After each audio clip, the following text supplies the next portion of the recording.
Thanks for being here. So let's look at the state where Agile is now. A lot of times they seem to be in chaos. We don't have clear requirements, too much work, waiting for others, a lot of errors, misunderstandings, multitasking. And there's kind of a question as to why that happens, okay? And I know I've given the talk here like a simple approach. Well, we're going to look at what simple is, but to meet that requirement, let me give you a simple approach that can work in some places, but that's not the talk I'm really about to give. I just wanted to show you what a simple approach could be. If you're a really small team and you're pretty much autonomous and you pretty much have the skills you need, actually, there's really not a lot you need. I mean, make all your work visible, have agreements on works to be done, pull work from a backlog when you have capacity. If a problem arises, swarm around it, talk to each other about what's working or not, regularly review with customers, and regularly see how well you're doing. This works, but in small contexts, but the talk said in most any context. So I have to go beyond this, and I intend to do that. That's the whole point. The question is, what's simple? Okay, we talk a lot about simple, and I think a lot of the talk is misguided. Is it simple to the person using it? Is it simple to have been designed that way? Is it simple at the start? Is it simple at the end? A really simple approach to going on a vacation would be to don't plan for it, just hop in your car and go. Don't take a GPS, don't take your phone, don't take money, just see what happens. That's simple, probably not going to work too well. So there's a preparation for simple, and I think this is very important. And I think this is something that a lot of people don't believe is even possible in the Agile space, and I'll get to that. And I'm going to show you some ways I believe different. It's not just me. I'm not going to say this throughout the talk, but I have actually have a really good relationship with Tom Gelb and Don Reinertson, and every now and then I ask some questions about things. And a lot of what I'm going to be talking about, how we can take an approach where we see what we're doing and move forward, and not say, "Oh my goodness, this is so complex, I can't do anything." I kind of learned this from them in some ways, and also Ellie Goldratt, not directly, but from his books, The Choice. Everybody knows the goal. Just as good a book as The Choice. So this is not just some harebrained guy who's tried something who's saying it. I've actually vetted these thoughts with other people, and that I believe are good thought leaders in the industry. And I didn't get them directly from them, but they definitely influenced my thinking. Anything I get wrong, of course, is me, not them. But I just wanted you to know I'm not an island on this. Although there are a large number of people in the Agile community who would not agree with this. Okay, so first, let's agree what simple is, or that there are different aspects to simple.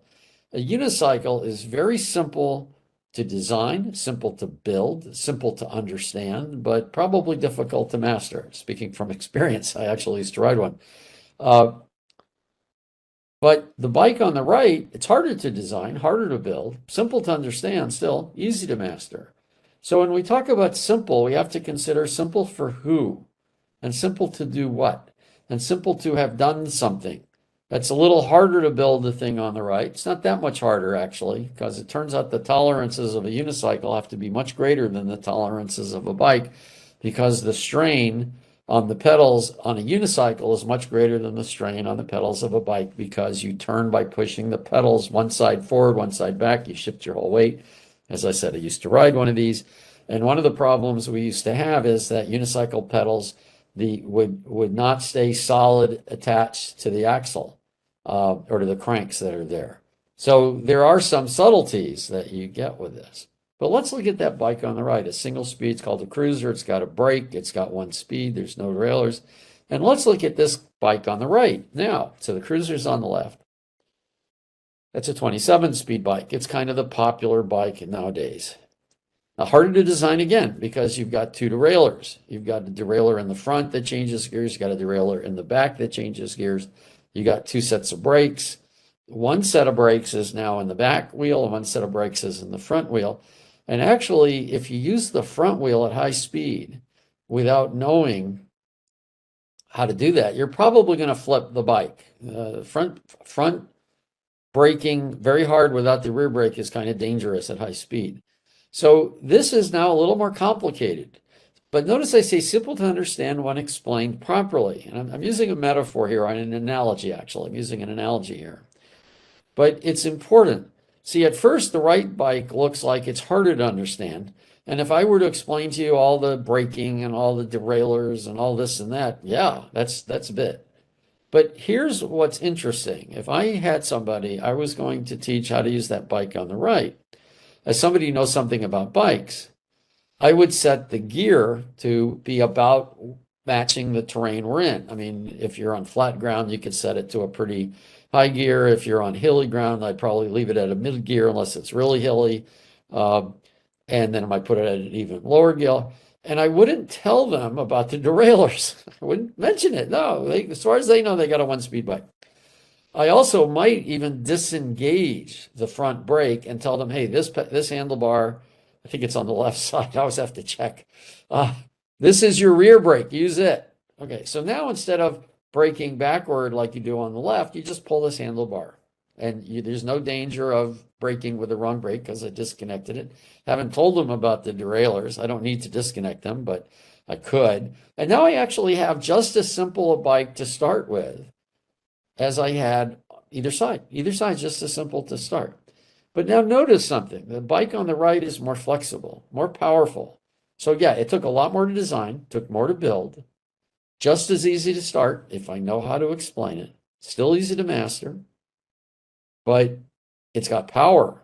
Oh, I got to somebody who says, look, I don't like going downhill without being able to pedal. So now we show them the rear derailleur. Not too hard to do.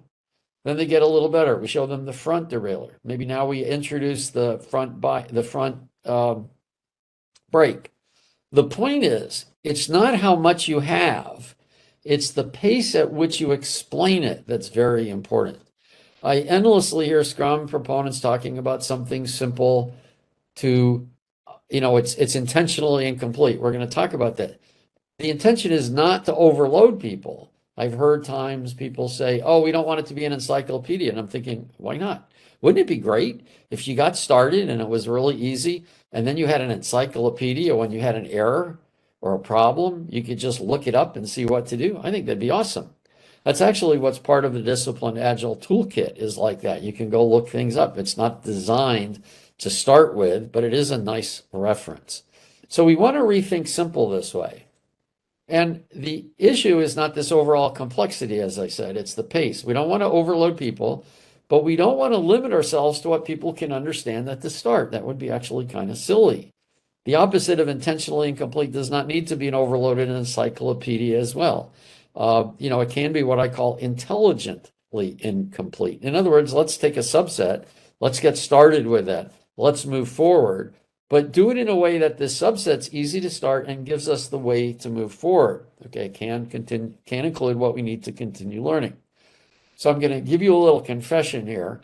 I feel I've done this before, so you're not the first victims of this, but I feel like I've done a little bait and switch to y'all. So I'm going to apologize for that in advance, but I'm going to tell you why it's a good thing. The bait and switch, as I said, I'd give you a simple approach that will work most everywhere. Yes, I am going to do that. But to do that requires setting it up so you know how to grow. In the same way that with the bike on the right here, we put on the derailleurs even if we didn't use it. We put on the front brake even if we didn't use it. That enables it to be more flexible as we go. So what I have to do in this talk to do this is I'm not treating you as somebody who needs something simple to start. I'm treating you as the person who needs to know what to do to help another team start simply. And you need to know more than them. And I'm going to give you that more than them. So for a little while, this is going to look like, oh my God, we're really delving in deep on topics. And that's because we're going to really delve in deep on some topics. Because you need to understand this to have a simple start to train others. I figured most of the participants here, that's what you were really looking for. Now, there are other ways to get this, and at the end I'll talk about some programs I have that are kind of work even easier if you want, but I think this is important. In a sense, the bar for someone who's helping a team transition to agile methods is higher than the team themselves. They have other issues, like what does the customer need? How do we build it? But how do you put these practices in place? There's a deeper understanding. Not everybody actually needs to know them. Okay. So I'm going to acknowledge, and this is kind of what I started with, that there are a lot of people who believe and say with great certainty it's impossible to figure things out. They talk about complexity. They talk about we can't get to root cause. We've got to run experiments to find out things. And I say, no, that's not true. I'm not saying you don't ever need to run experiments, but I've been doing Agile since 99 when I got introduced to XP. It was before the manifesto, but it was still Agile. It was, we were consciously talking about it. We just didn't know what the name of it was. And what I have seen is, and this is what I'm going to talk about most of this talk, that is, if you look at certain things, you can deal with complex systems without having to understand the complexity. That sounds kind of funny to say it that way. What you need to understand is how does complexity show up as a problem and how do you deal with that? And I'm going to show you how. It's not really that hard. We can often get to root cause, but there's not often one root cause in knowledge work. There are often 2 or 3 causes of it. And we, of course, don't go all the way back. I mean, if you were to go all the way back, some mistakes would be my mom hit me on my butt when I was misbehaving, so now I resist things. I mean, I'm being silly. But with people involved, you're never going to get to true root cause. The question is, can you get to a deeper understanding of what's happening so you can take effective action with it? And I have run 1 or 2 experiments in my career. Most of the times let me restate that. I've run a lot more than that. I've run a lot of experiments figuring out what customers needed, because there you don't really know. But in terms of process, most of the time I can see something, I've been kind of right on it. And when I was wrong, what happened is I couldn't see something, and what I did exposed something. And I'll talk about that. I don't consider that a failure. And we'll talk about this attitude. It's not a question of try something, see what happens. It's not fail fast. It's how do you learn faster? This is what I'm going to, again, get to convey. So I don't buy all that. And I know a lot of other effective people who don't buy that. I mentioned a few names already. I'll mention Steve Tendon, who has created a tame flow system that's quite good. Recommend reading his book. He's very good on theory of constraints. Other things too, but that one in particular. Okay. So we don't want to go from it's complex to the extreme, it's too simple. I have some quotes here, and they're not just nice quotes. I want to talk about what they mean. So H.L. Mencken said that for every complex human problem, there's a solution that is neat, simple, and wrong. What he's saying there is he's warning us, don't take quick things that look like they're going to give us what we need. I'm not suggesting just believe me. In fact, I always tell my clients, don't ever believe me. Because if you believe me, you don't understand. I mean, because if you understand, you don't need to believe me, you would know. And that's important. And if you don't understand or disagree, then it's important to talk, because I'm not the bearer of truth. I'm in search of it. And I don't always say things proper. And I like people to challenge me. That's why I said in the questions, if you disagree, sure, go put it up there. Don't be argumentative just to be argumentative, but if you disagree, put that out. So we can't just take simplistic approaches. Again, Scrum is intentionally incomplete. It makes it simple in my mind. In fact, it makes it simplistic. SAFe tries to add everything. This makes it too complicated. See, you don't have to go to these 2 extremes. Simplistic, overly complicated. There's a middle ground. And Steve Covey warns us that how we see the problem is the problem. So if we think we've got to go simple, that's a problem. If we think we've got to go complicated, put everything in, that's a problem. If we think there's a middle ground, well, that could be a problem too, I suppose. So you have to look to see if it works or not. Because again, look at evidence. What happens? Okay. But this is another important piece. We have to be careful about what we leave out. I love this quote by Edgar Schein from Humble Inquiry. We do not think and talk about what we see. We see what we are able to think and talk about, which means if we don't include something in the scope of our approach, we likely will not even see it. And this is one of the fallacies with starting really simple and then figuring you'll grow and transcend the approach. Later, it often doesn't happen. So we have to be careful about that. This little, it's kind of hard to read, but that just says area intentionally incomplete on the right bottom. In other words, this is the joke of the guy looking for his keys under the lamppost. So if we only know a certain part of what's available, we'll look in that area because the light's better.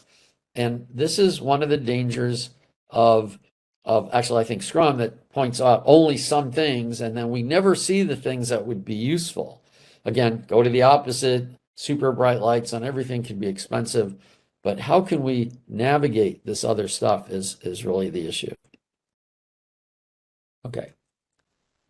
So the two approaches of being intentionally incomplete or just having a collection of approaches is not, in my opinion, what we want to do. We need to take a different approach. And that's what I'm going to get into here. Again, a couple more quotes.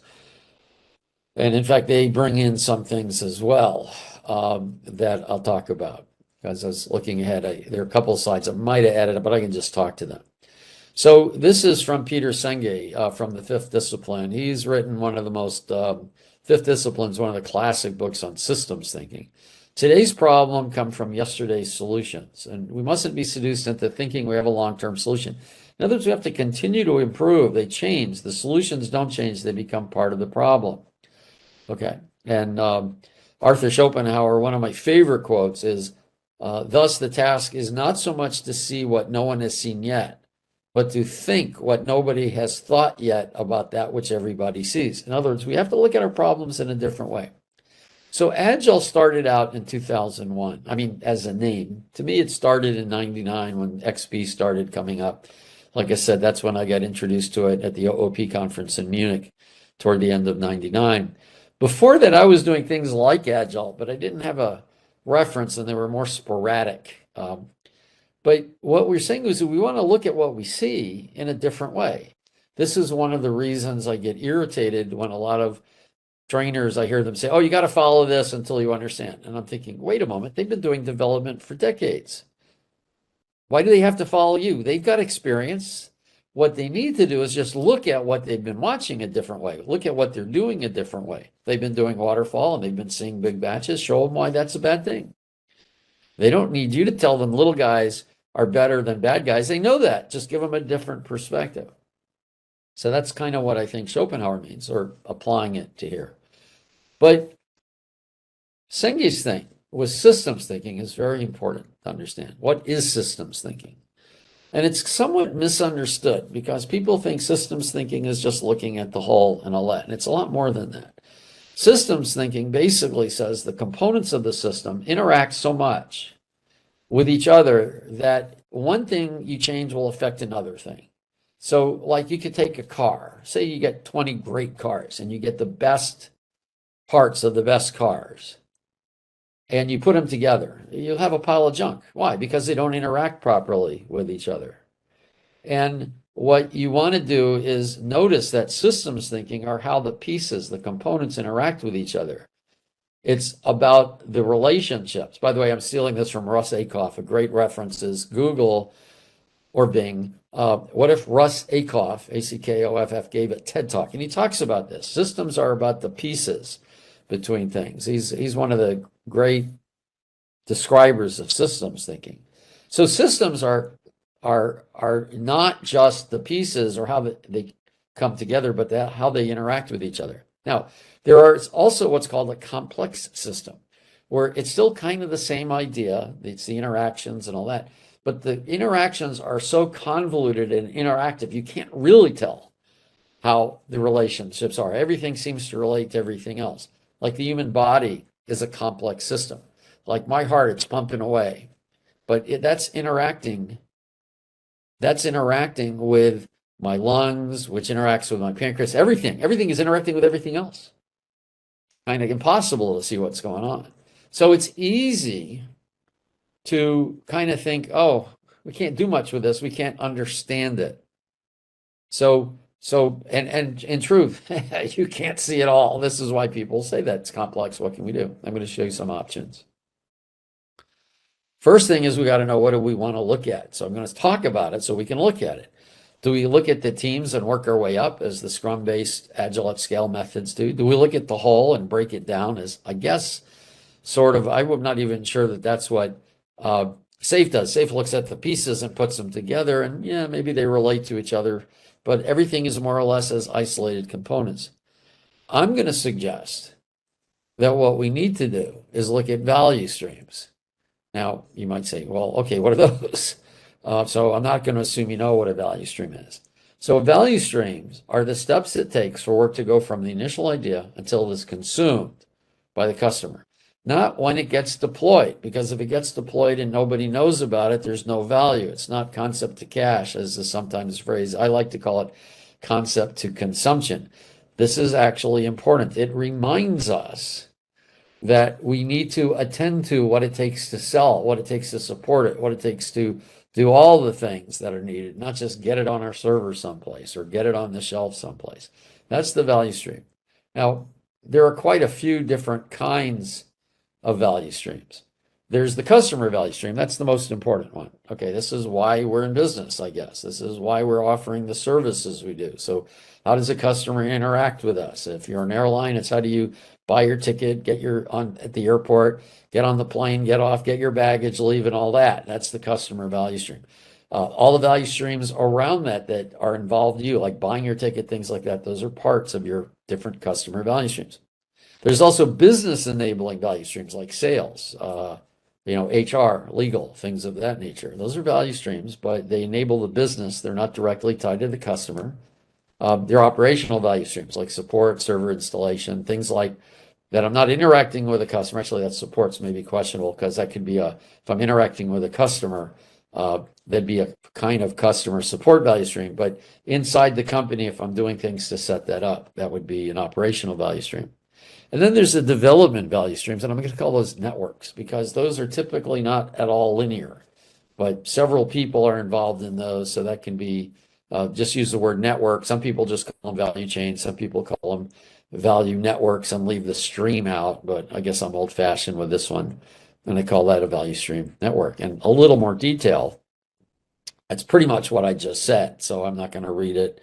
I'll leave it up there for a minute just so you can kind of get a sense of these four different kinds of value streams. Now, different people break these down different ways. Karen Martin, I think, has like 14. It's different people. There's nothing wrong. They're all value streams. I like four because they show who's doing the work, who the customer is. It's a nice delineation. I have no problem with people who do a finer tuned decomposition of these. There's no right way to look at it. It's simply a question of what's more useful. So I'll look at it that way. Okay. Now, there's something interesting, though, that we want to look at. Like, where does innovation come from? Okay. And I'm going to suggest value streams are important, but we have to look at something else when we're talking about the customer value stream. So I got a simple example here of a refrigerator. Okay. And the refrigerator is a refrigerator. They can't tell me how to walk down to the fridge and get out whatever I'm going to get. There's part of my value stream of getting a Coke or something that the refrigerator only has a part of. In other words, I'll do a whole bunch of stuff that has nothing to do with the refrigerator directly, like walking to it. But then I will interact with the refrigerator in a particular way. Now, I chose this refrigerator as an example here. This is the kind that has the front door's actually got two doors. You can open that outer door, which has the handle on it in the picture, and that's got a glass section. So notice if I just open the outer door, I could see where all those drinks were on the inner door. And then the way that inner door works is 80–90% of what's inside that door is shielded from the rest of the fridge. So you can open the outer door. It gets cold, but when you open it, it doesn't lose all the cold. Not much heat comes in because you've got a panel that is mostly stopping the airflow. Then when the doors close, it kind of cools down a little slower because of that, but that doesn't matter. It loses the coolness when you open the door, much less slower. So my customer journey, so to speak, is if I'm going for a drink, is I'll open the outer door, I'll pull the drink, and then I'll close it and I walk away. That's the customer journey, how I interact with it. This is important. How customers interact with your system is called the customer journey. You can influence that interaction by how you build the system. So what we want to do is shift our focus from our system to their journey because that influences their value stream. I'm going to say this again. This is really critical, and this is kind of what design thinking and things like that do, but this is an easier way to do it just all the time. Look at how you want to influence the customer's value stream create a customer journey with your system or the way you interact with them, and then build a system to implement that. This is really gold advice on product management. And I can see this because I'm looking at the value streams. Just one more reason why looking at value streams is so important. Okay, oh, I do have a slide on systems thinking, great. So think about an airplane. What part makes it fly? That's actually a silly question when you think about it. Is it the wings? Well, make bigger wings so I get more lift. Well, bigger wings may not have enough thrust. Add engine power. Well, I might have a problem with that. You know, it might destabilize the plane. Now the plane might be too heavy. The wings aren't big enough. Everything interacts. You have to look at the whole to make changes. This is one of our problems, is if you're looking at teams, you're not looking at the whole. If you look at the pieces, which I know SAFe, I don't know, you can look at SAFe a couple of different ways. In fact, I mentioned I help people with SAFe. This is what I do. I know SAFe gets a lot of grief, and I'm not a big proponent of SAFe at all. I mean, I used to be an SBCT, I used to be a gold partner, but back in the day, I could modify SAFe enough to make it a lot more agile than it is. Now it's kind of a little harder as it's gotten so complicated. It just didn't feel right to me, so I stopped being a partner or trainer. But I still know how to improve it by having SAFe oriented around the value stream, which it can do, but it's not in there. You can substitute some of the high-end stuff that's kind of complicated and not that effective by doing some of the things I'll be talking here. So, but the point is, you don't want to just glom everything together that you can think of. It doesn't make for a cohesive solution. You have to tend to that. Okay, so complex systems, again, are the systems that you can't see them all. Understanding of the system emerges as you work with it. And therefore, some people think, well, if it emerges, I can't understand. What do I do? I have to wait for the emergence. I have to try something. And I say, no. A lot of the system can be understood up front, and we want to attend to that. Okay, now this sounds like I'm harping on something a lot here, but this is very important. And I believe, and I know I have this somewhere else, but I'm going to just jump ahead to this right here. I believe this is a major point of difference in the Agile community, that some believe this and some don't believe this. And I do believe this. This is what I mentioned. I know other people believe this. That in fact, there's a way that you can understand what's going on and to be effective, even if you don't know everything that's happening. And I'm going to go into this in big detail. Because if you believe this, and if you have the mechanisms for it, then you could better define an approach to take that gets a start and enables you to shift over time and enables you to effectively improve what's happening. Now, the way I got to this wasn't some magic, or wasn't me sitting down thinking what's what or anything like that. What got me to this was basically just watching patterns of success and challenge for, well, I guess I started that around 2001 or 2002. I was already noticing it, that when people did certain things certain ways, you'd get improvement. And in fact, if you look at challenges people say have with Scrum or challenges people have with SAFe and vice versa, the successes they have, you'll see patterns of success and challenge. And it's important because when you start understanding those, you start discerning some of these principles I'm talking about and vice versa, and you start seeing the cause and effect just basically looking out of experience. So how do we do that? Oh, a graph with a whole bunch of dots. Don't worry, you don't have to read the whole thing.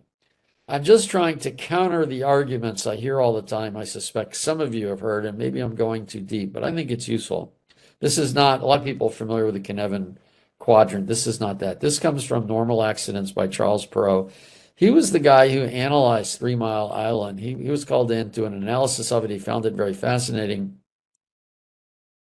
And then he decided to write a book about it. He calls them normal accidents because he says when things are complex, as like a nuclear reactor, and when things are tightly coupled, again, like a nuclear reactor, and these other things are this way, you are going to get accidents. In fact, he predicted accidents. Maybe they haven't happened, which is thank goodness, but it's a reasonable thing that you cannot prevent them, that's a real problem. But he has other things. What if you have complex situation, but you have loose coupling? And he suggests things like R&D are that way. See, the problem with our work in knowledge work, it is complex, but the real problem is the complexity obscures things. And we really sometimes we're up here when we shouldn't be. We're up here if we schedule everything out. If we say, like waterfall, you're going to do this, everything's now coupled because availability has been predetermined. And one little thing goes wrong, all of a sudden that doesn't work. So what I'm suggesting is part of what we want to recognize is what does the impact of complexity have on us? Especially when we run our systems in a coupled manner, that we could avoid a lot of problems with complexity by doing that decoupling. Okay, this is a hint at where I'm going. But again, I want to talk about what Ellie Goldratt said. Okay, now this is a different book than The Goal. I've read them both. I consider them equally good and impactful on me. The Goal, I read, who knows how long, 25 years ago? I'm thinking maybe 23 years ago, but about that time I read The Goal. Brilliant. It introduced me to the ideas of flow, theory of constraints. But in The Choice, about 10 years ago, he wrote this. He puts together something very profound that I'd been kind of thinking, but couldn't nail it until I read his book. It says the first and most profound obstacle is that people believe that reality is complex, and therefore they are looking for sophisticated explanations for complicated solutions. Do you understand how devastating this is? See, the problem when you're doing that, you can't see what you can do to be more effective. And the biggest obstacle is that people grasp reality as complex when it actually is surprisingly simple. Now, I got to qualify this a little bit because some people just, oh my goodness, this is a physicist. Doesn't he remember Heisenberg uncertainty principle, the complexity of the world? He's not actually saying the world isn't complex. The guy's got a PhD in physics. He was very smart. What he's saying is that there are a few degrees, there are a few constraints, this kind of science and engineering talking, that if you pay attention to these constraints, even though the world may be complex, you can control what you need to do by looking at just a few things. And more important, these things are in harmony with each other. And what part of this is, he's got a variety of quotes in The Choice. I've got kind of on one of my websites, and I talk about this. Part of this is that if you can get people to understand what's going on, they won't hold on to a lot of command and control isn't really command and control. It's just they're uncomfortable with where they are. So what I'm suggesting, and I haven't written a paper on it. I've written articles on it. I don't have research, but if you look around, you'll see this. Linear relationships are still there. Like if you overwork people, their productivity is going to go down. If you don't have a conversation about requirements, they're not going to be good. See, in knowledge work, I'm suggesting there's more waste resulting from not paying attention to known cause and effect than there is due to the issues due to complexity. I liken this to somebody driving backwards on the wrong side of the road on the freeway and complaining how hard it is. No, go in the right direction, drive going forward. It's not so hard as much. We create visibility in knowledge work by using quick feedback. See, this is the problem in knowledge work. You don't see the progress because you can't, especially if you're software, but any kind of creating. We need to strive to keep things near completion so we can pivot. So I'm making a distinction between internal complexity and external complexity. I can't do anything about the external complexity except be able to pivot when it happens. And I do that by controlling my internal complexity, by knowing what to look at, and by being able to pivot. You know, in the world, a lot of times people talk about like don't interrupt teams and things like that. Well, you know what? In the real world, sometimes teams are going to get interrupted. Sometimes some opportunity comes up and you've got to do something. Sometimes there's a severity one error. The key is not to protect against interruptions. Yeah, I do that. But the other key is to be able to handle them when they occur. And part of that is this idea of striving for completion. So here's a concept. I don't know if I made it up. I labeled it anyway. Came out in the DAVSC workshop. We call it accumulated risk. We talk about it being how much stuff's incomplete. And this diagram is to illustrate, I got two chunks of work. We call them minimum business increments. I don't have time to go into those, but there's a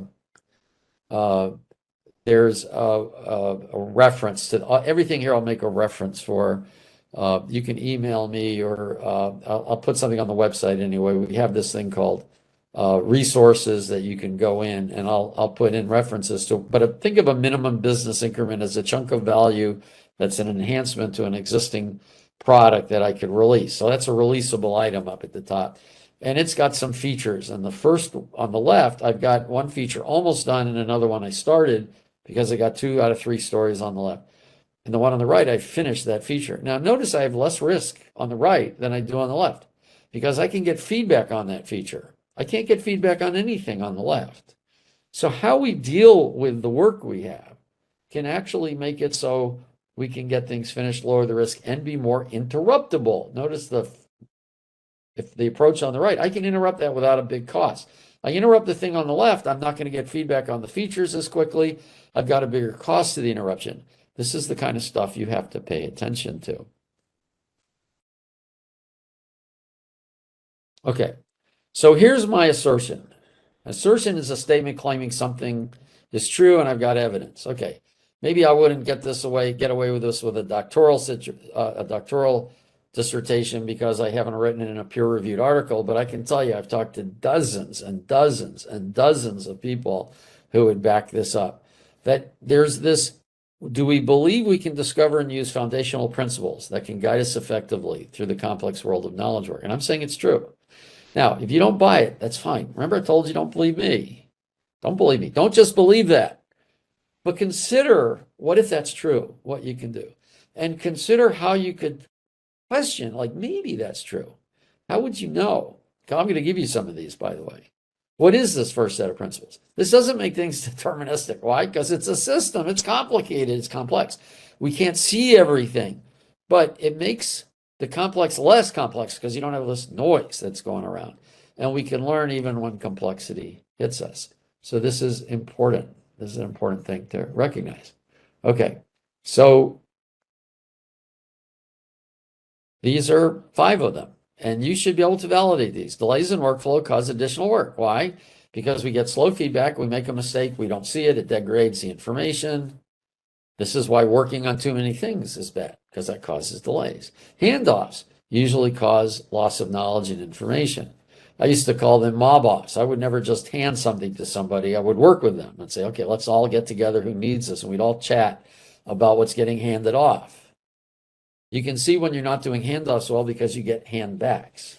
They get it back to you, wait, I don't understand, or something. People working on too many things cause delays. That's again a restatement, I guess, of the second one. And components of the systems interact. Improving one aspect of a system may adversely affect another one. Just the other day, I came up with, I think, the best example of local optimization is on a hot day, open the refrigerator door to stay cool. You're making that right in front of the refrigerator cool, but it's not working. It's not a good way to do it. So we got to be aware of that. These are things to be aware of. Okay. Agile is not about what you want to do. It's about being effective. Self-organization, self-managing does not mean ignoring first principles. And remember, if you don't talk about them, you're not going to see them. These are not talked about much. SAFe alludes to them a little bit. Scrum doesn't mention them at all. Their principles are things Ken and Jeff made up. They're good principles. They're just not first or foundational principles. Okay. So here's what we need to do as a minimum. Okay, we need to keep our workload within capacity, both the size and the number of things are going on. Now, by the way, I'm going to throw out a little tidbit. This is an observation of having watched dozens and talked to dozens of people with SAFe. Why does SAFe work at the beginning and then seem to stagnate? This is not my opinion. That happens. I've so many people talk about this. Sometimes it doesn't, though. It's interesting to look, well, why did that not and why did these? But it's very interesting to see why it does. And if you've ever been in a SAFe implementation, I mean, actually in the planning event itself, it's really cool. The very first time it's done, you have product managers, executives, mid-level managers. They're all there saying, hey, what's going on? This is cool. And what you have is also an awareness that at the start, you got to do SAFe. So they allow the SAFe event to happen where developers pull the work. And the first planning event is usually done with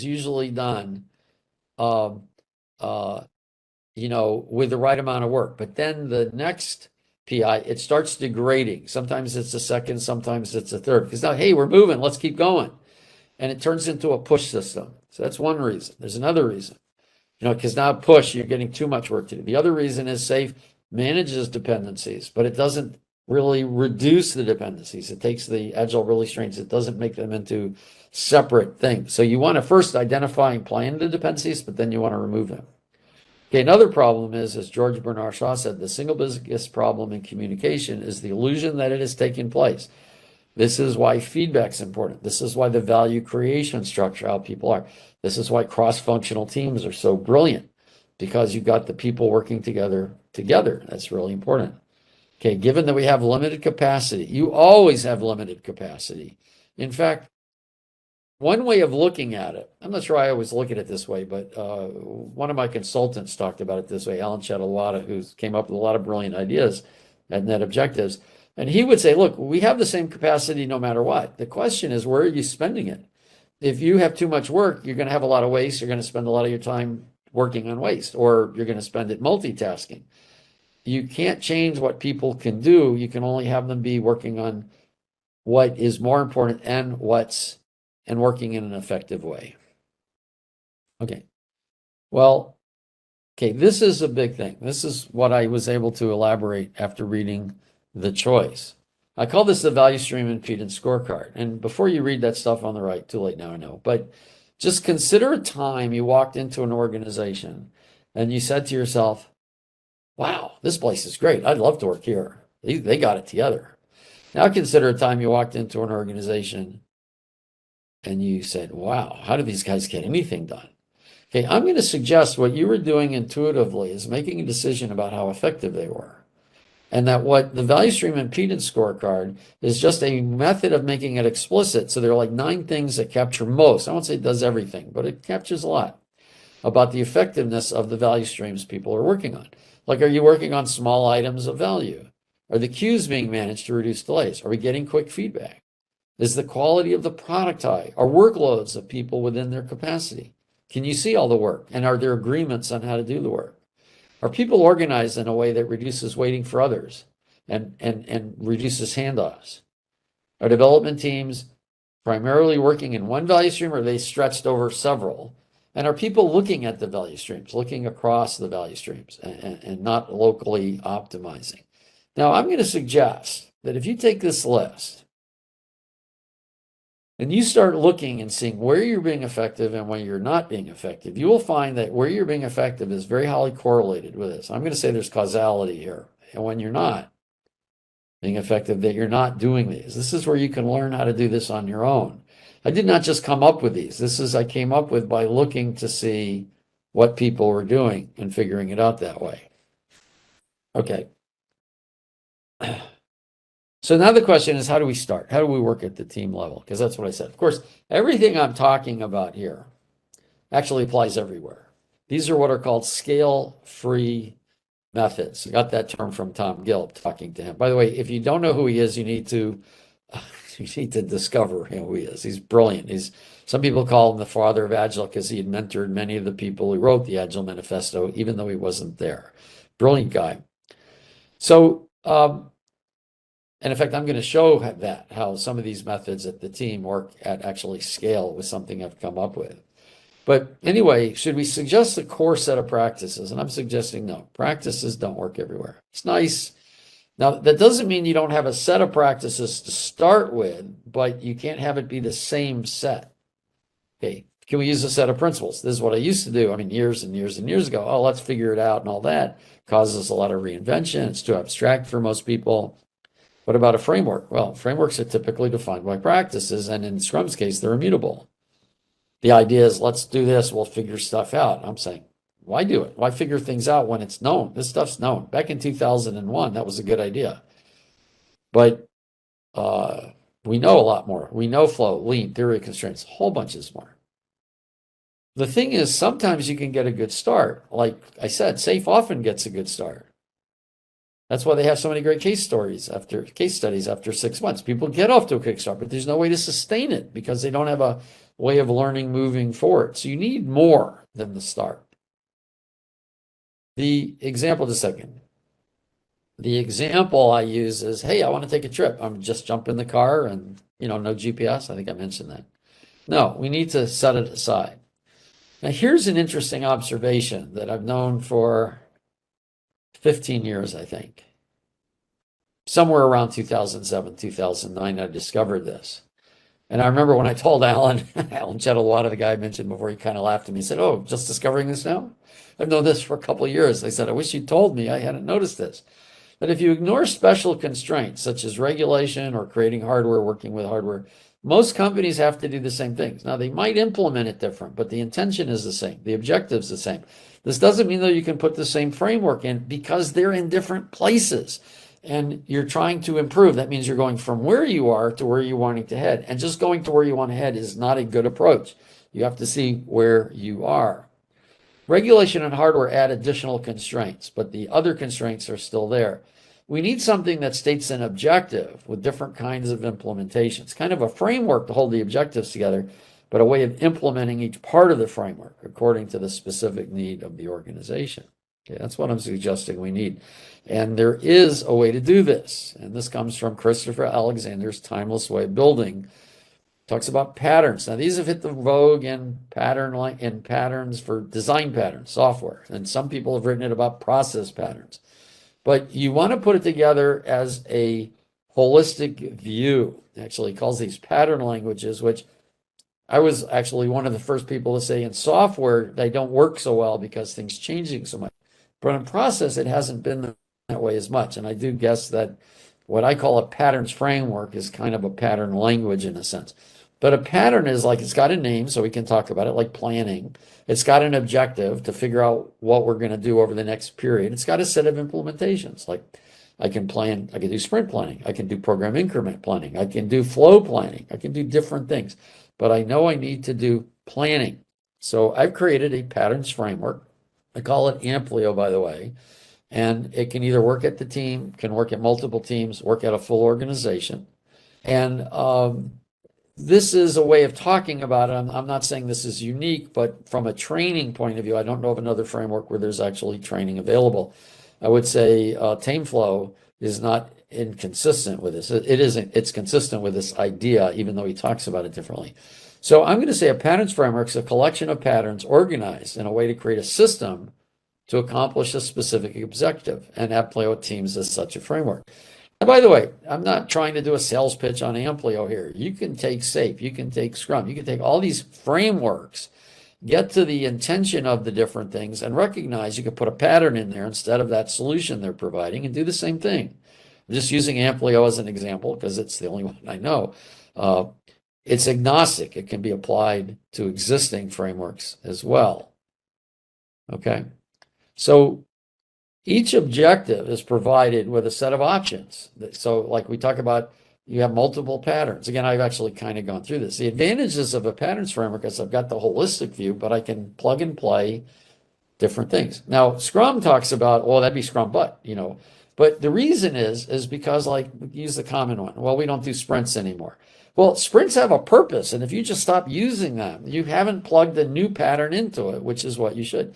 You can do Scrum pretty much without sprints. It wouldn't be Scrum, but you can be effective with it. You can overcome the impediment. Scrum But's not overcoming the impediment, but you have to meet the objective of the sprint plan. Create visibility, have small pieces, get clarity so people can align. There are other ways to do that than sprints. So this is the idea. You can substitute. You just don't drop things per se. That's important. Okay, so remember what simple is. So we're going to get into the simple starts, so to speak. It's not about the design. It's not about the understanding. It's how easy it is to master, and we can explain it over time. Okay. So I'm going to suggest the way you do this. You can define set practices, but they're based on the starting point you are. So you look to see where you are. You may or may not start exactly where you are. I've seen very often, I've gone into a place, see where you are. Oh, you know what? We can make some immediate improvement right now. Well, let's do it. But I didn't come to that conclusion going in. I came to that conclusion after I talked to people, after I saw where they were, and we jointly decided to do it. Because I don't tell them what to do. Because, again, I don't I mean, they know what their business is better than me. I've got experience. So we jointly come up with it. We want to improve on them as we learn. We start with something I call fit for purpose, what Discipline Agile would say, choose your way of working. The amount to learn is not the issue. Wikipedia could be twice as big as it is. It would not make it harder to use. It's the rate of learning. Okay. So don't let this simple bug, oh, we got to keep it simple, affect you. That's not really what we're talking about. Now, here's the rub, though. Okay. I've been down the road with this patterns framework. This is something I guess I've been working on for 10 years. Who knows how long? At least 10 years. And it's gone through various formulations of it. And when I finally hit that it's all these things, but you have to settle on not everything. Some things drive other things. Some things are more important than other things. Like planning is very important or not planning, how you're going to deal with it so you don't overload people. Having visibility of the work is very, very important. The other things might be important, but they're not as important. Okay. So we can have we want an alternative to the things we pick, but we only want to pick a few things. And in the Amplio Teams course, I've identified, I think, 28 of these things, but you only really need to pay attention to a half a dozen starting. One of the biggest ones is, do we use time boxing or flow? And I have this elaborate table that talks about how to make decisions. Well, for us, where should we start? I don't have the table here, something I can point you to, but it's something like, well, time boxing, that's when you do a sprint. Well, if I'm building a new product and I'm more or less, I know what the product is, I just have to validate it as time goes on, then time boxing, yeah, let's build a couple of weeks, see what we go. If I don't even know I have a product and I'm trying to use minimum viable products, then maybe time boxing is not so good because maybe I need feedback every day, every other day. And I don't want to plan out 2 weeks because I might discover that's not where I'm going. Maybe I'm doing maintenance and I don't want to do flow. I want to do flow rather. I don't want to do 2 weeks. On the other hand, if I've got multiple teams, I always need a cadence. So time boxing or flow also has to do with what's the maturity and experience of the people involved. So there are a variety of factors, about 8, I think, is I've got a table, you look at it, you make a preliminary judgment. And is cross-functional teams applicable? Well, they're awesome. They're the best thing you can get. They're not always applicable. And they're not applicable because you don't need the cost it would take to achieve them. Or sometimes cross-training ain't going to work. And I found this out, ironically, my very first Scrum implementation back in 2001. I was working with one group, but they were talking to me about the 100 teams they were supporting. So this was a very small team, 6 people. Took 2 hours to train them in Scrum. I was there for other reasons, but threw the Scrum training in. Worked extremely well. But they told me about who they were supporting. It was 100 teams, 100 teams, and those 100 teams were supported by 10 metallurgists. So you don't get 10 into 100. You don't find 90 other metallurgists. The metallurgists are only needed every now and then. And metallurgists are pretty smart people. I've got a master's in math, but these guys are PhDs. They got 8 years experience. And when I heard what they did, I was like, I have no idea. Even though I knew the Fourier and Laplace transforms and all that kind of good stuff, couldn't figure out how they were doing it. So it's not always straightforward to do this.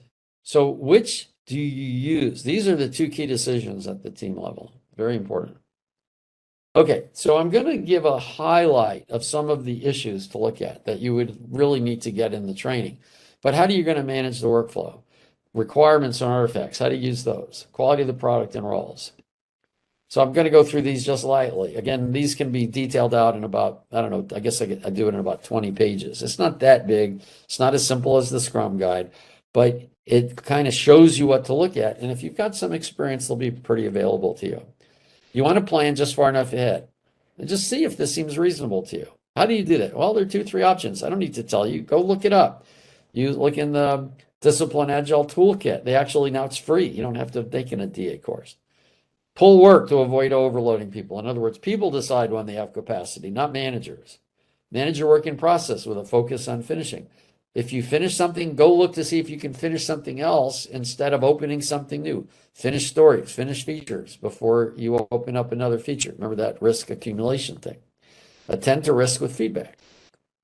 See, in In complex systems, you don't, like 3 Mile Island, you didn't have visibility. In knowledge work, you typically don't have visibility either, but if you get feedback to see if you're doing the right thing, that gives you visibility. So you have to get quick feedback. Have an effective way of deciding what to do next. Well, typically close things, finish things, and create visibility work and workflow. At least see what you can see and use feedback to get the rest. Requirements on artifacts. Requirements and artifacts. Okay, work on small items. Build in small vertical slices, always. I don't care what it is you're building. I don't care how certain it is, always small. Have a DORs, definition of ready, definition of done. People complain about DORs as phase gates. That's only if you use them wrong, okay? Things can be used right, things can be used wrong.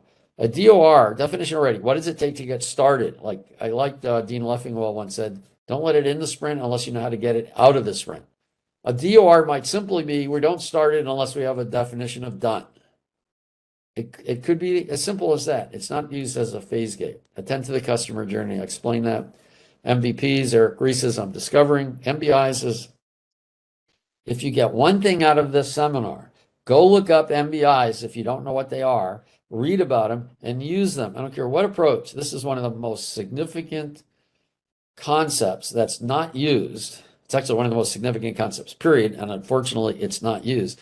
It's how do you define the next releasable chunk of business value when I'm enhancing an existing product? MVPs are more about discovering if something is up.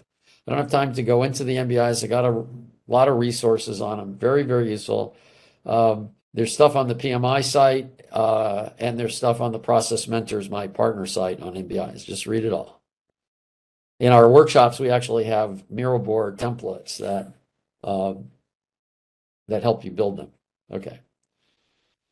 High quality from the customer's perspective, get quick feedback.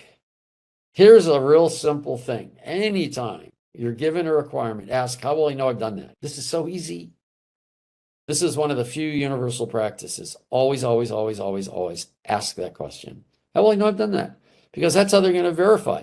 And what you'll find is what they tell you is not what you were thinking sometimes. It saves a world of effort. Okay.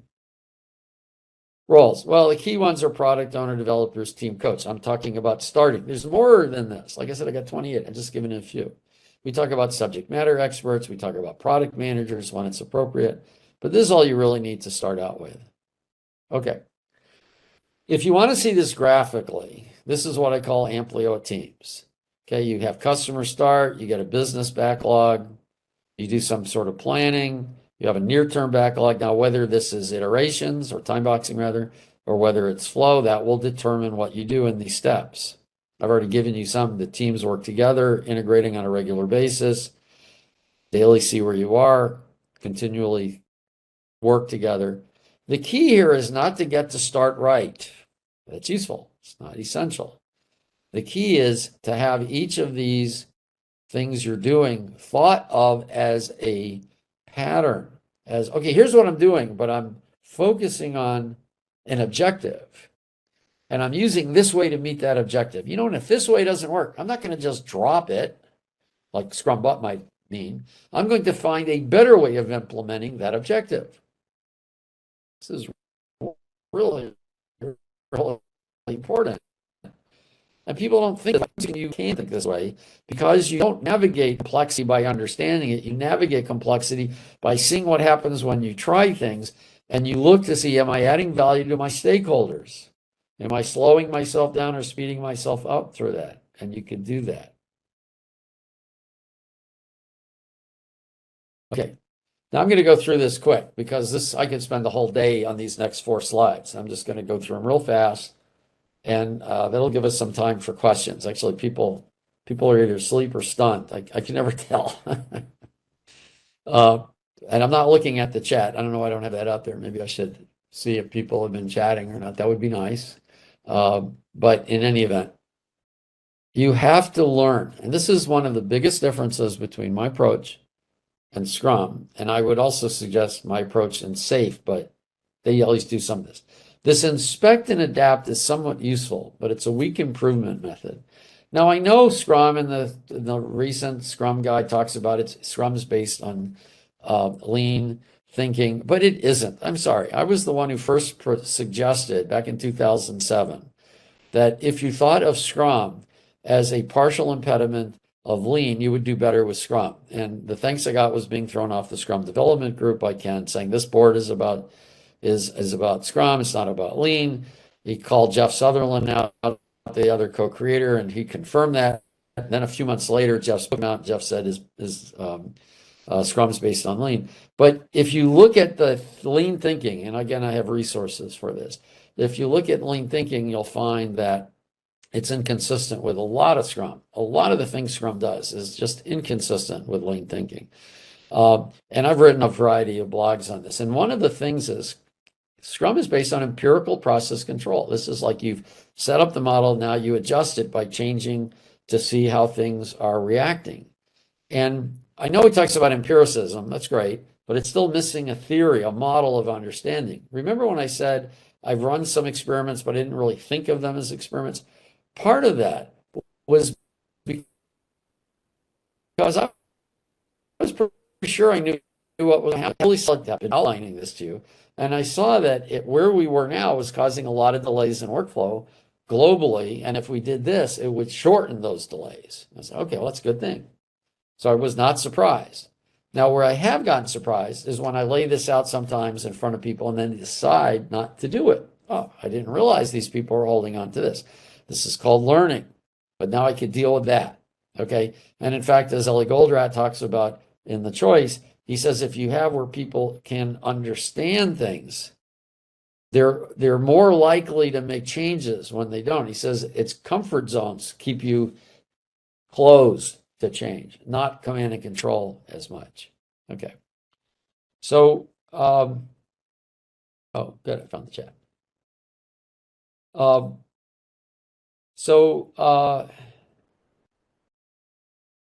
What we want to look at is a couple of things that go deeper. Now, the one I'm most familiar with, I guess I'm really most familiar with both of these. The one I've been using is a better way to say this. The one I've been using most of my career has been Plan, Do, Study, Adjust. I'm sometimes called Plan, Do, Check, Act. I like Plan, Do, Study, Adjust because I'm adjusting my understanding. And another one is Observe, Orient, Decide, Act, OODA. It's called OODA Loop by John Boyd. He's was actually called 42nd Boyd. If you've seen Top Gun and you've seen where he puts his air brakes on and stops and people fly by him. Actually, Boyd did that. He was called 42nd Boyd because he had this outstanding offer to fly simulated combat with anybody, and he said he'd win in 40 seconds, and he always did. And his idea was you observe, orient, decide, and act. And I'll go through that maybe 10 seconds. I'm leaving it here for reference if you get the slides. PDSA, Plan, Do, Study, and Adjust, is Edwards Deming iterative learning process. It's a short cycle, actually, in Deming cycle, where you plan, you look to see what you're doing. You also use your model of understanding. You then do something, perform your work, doing the plan and your model of understanding. You then see what happens and you study it. Oh, and here I say take corrective action. I should say adjust because I like adjust better now, it turns out. But it's the same idea. It's PDSA either way. The point is you're always improving your understanding. You're not trying to fit the model. Like if you're following SAFe or following Scrum, what you're then doing, saying, well, am I following the model? Am I following the model? No, you're adjusting the model based on reality. This is true empiricism. Okay, this is what you want to be doing. Now, I'm not going to go through this, but real quickly, OODA, at first, if you start thinking about it, I'm in an airplane and I'm flying, you can think about, oh, it's really great for short-term things. Yes, it is, but it can be done over time as well. And there's a great book called Certain to Win by Chet, get his name, Certain to Win anyway, is a book. And the idea is, yeah, you observe, your observations are based on your understanding. You orient to see where you are relating to the opponents in a fighter squadron or just your own work trying to get things done. You decide and you act. This can be done in a short scale or it can be expanded, do it on a regular basis, do it when something goes wrong, take your time. So OODA does not have to be done in the 5-second response of an airplane. In fact, the OODA loop was used, his theories were used for Desert Storm. The Army kind of took over a lot of his theories. In some ways, in this book, Certain to Win, he talks about how the OODA loop was a manifestation of lean and the Blitzkrieg. And And it's very interesting reading. If you like anecdotal reading that tells a story, Certain Win is very, very interesting, very informative and entertaining at the same time.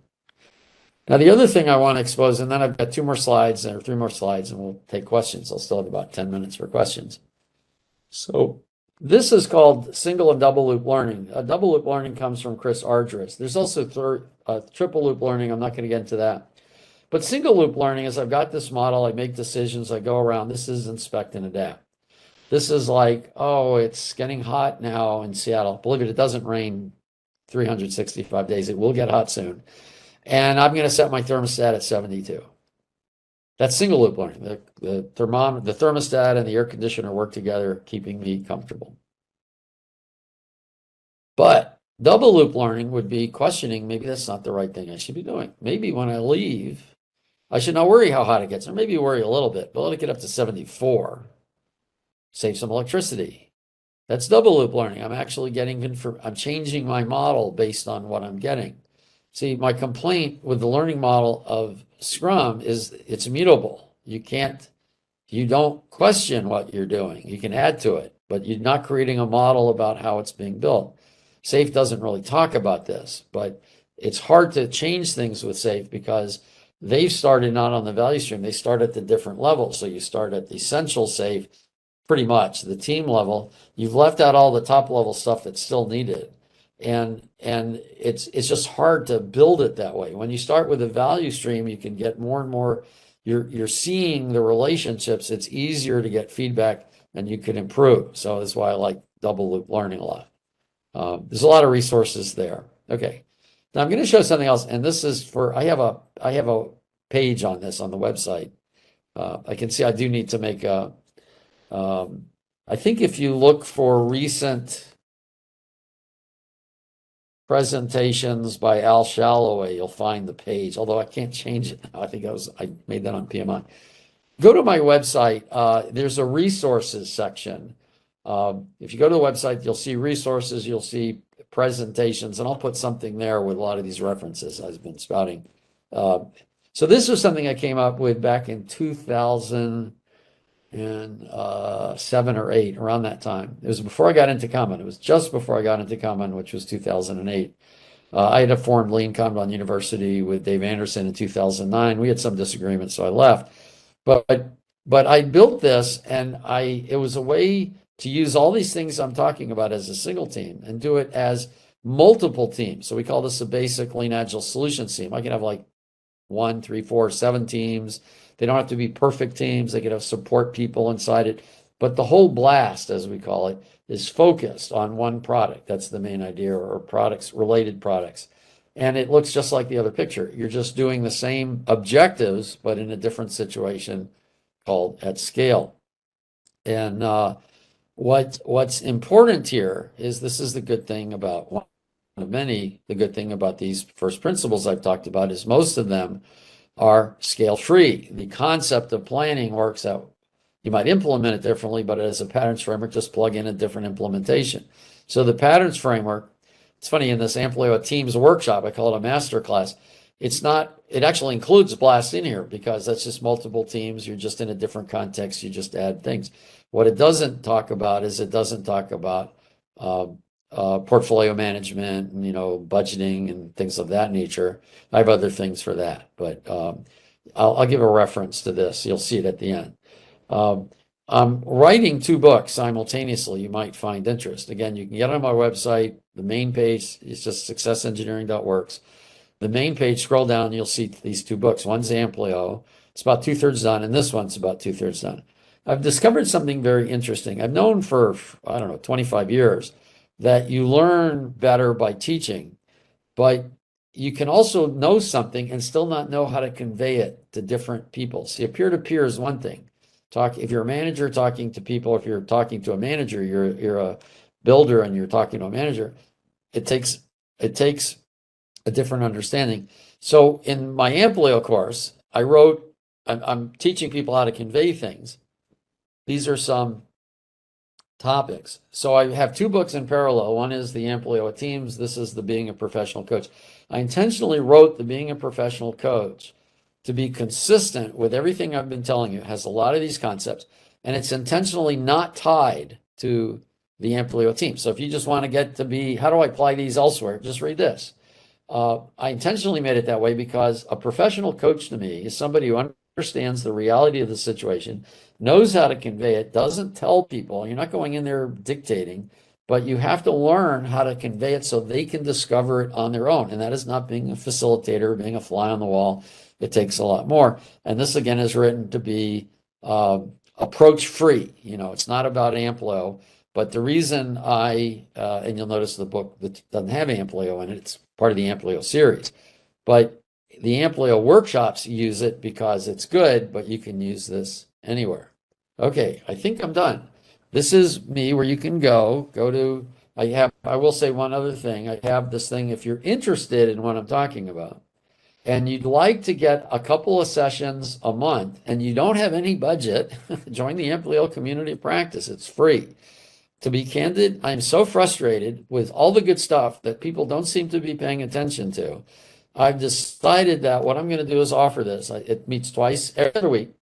One session's kind of more high advanced, like this stuff. One is not quite as advanced.